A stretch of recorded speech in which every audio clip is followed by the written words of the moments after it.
Started off about 15 years ago when they brought me in as a sport teacher at 3 elementary schools. Then I was assigned to Circle Center at the 3rd grade level.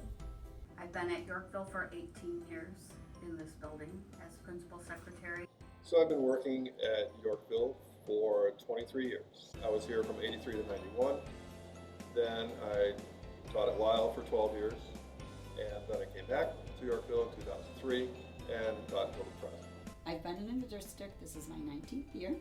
I started out at Yorkville grade, and from Yorkville grade I went from 1st grade to 2nd grade I looped. And then the numbers changed, and I went to Bristol grade, and I went 1st to 2nd looped. And then I had one more year there, and then the rest of the time I've been here at Circle Center as a 2nd grade teacher.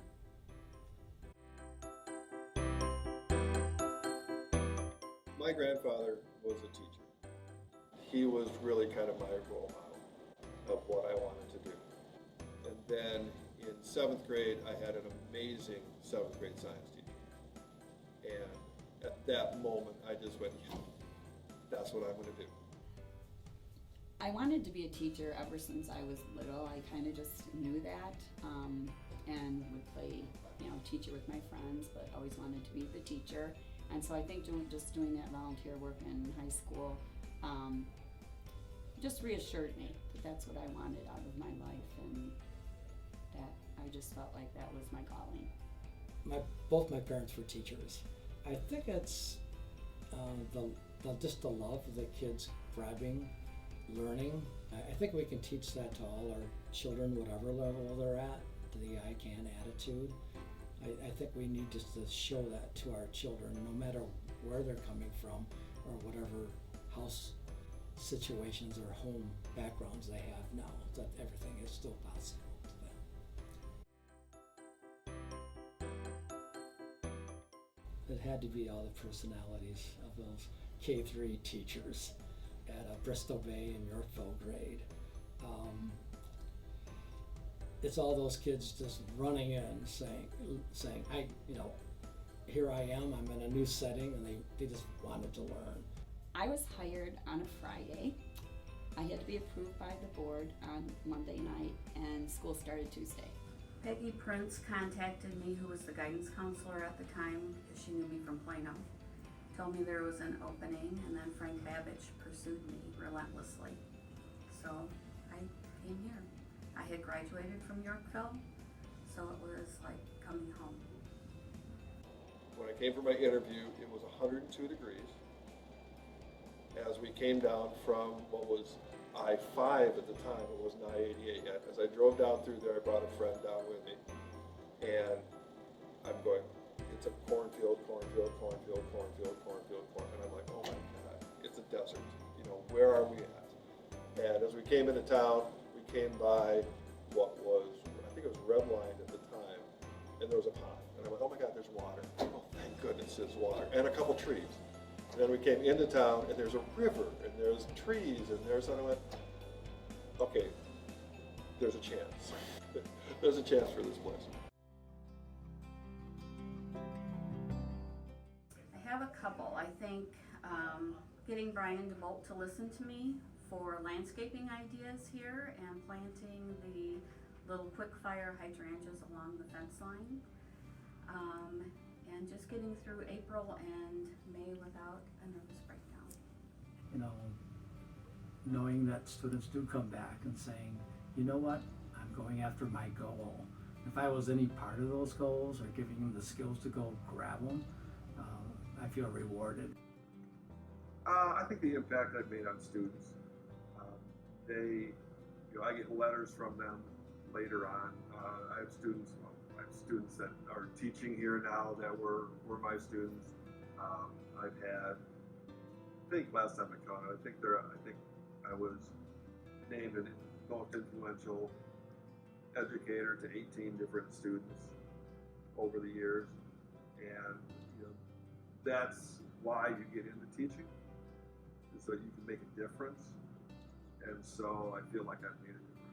My proudest accomplishment is when I do see my students that are grown-ups or adults, and they come to me and they know who I am, and they remember something about second grade, or just the fact that they may have been struggling students at the time I had them, and now they're, you know, a nurse or a teacher, or things that I think back then maybe they didn't think that they would ever do.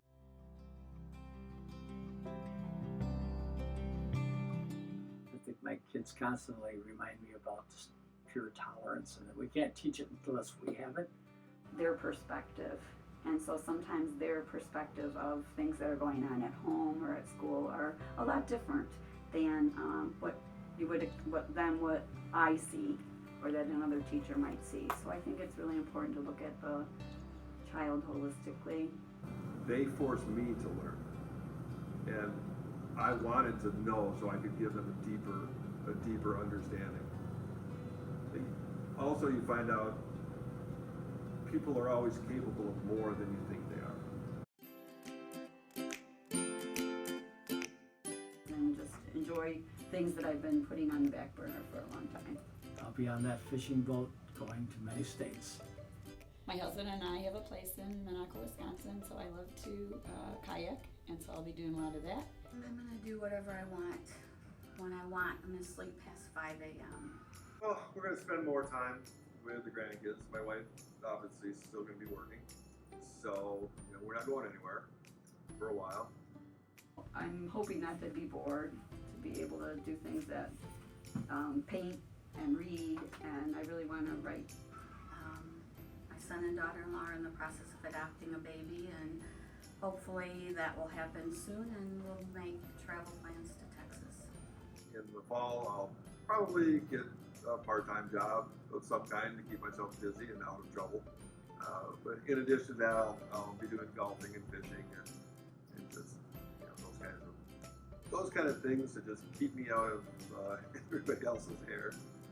My daughter we're going to be grandparents for the first time, so I'm excited about that. I don't think I'm going to stop traveling until I get it out of my system. Float in my pool with a beverage and a book.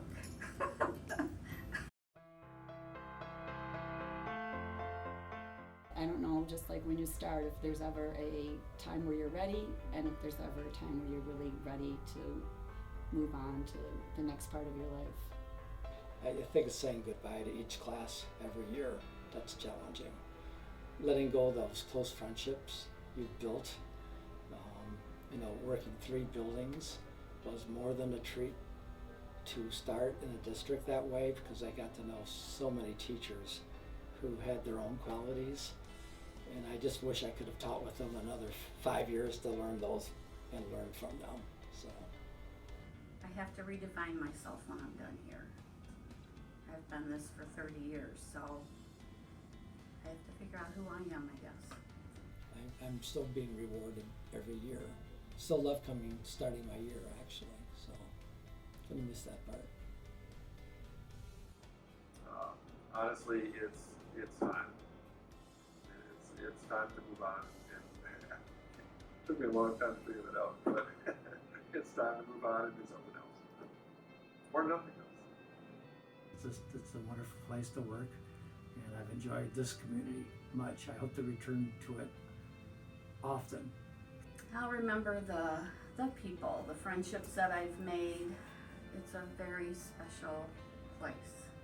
Thank you to all of everyone I've ever worked with here, not just in this building, but in general. And I just think that it's an amazing place, and I can't imagine working anywhere else.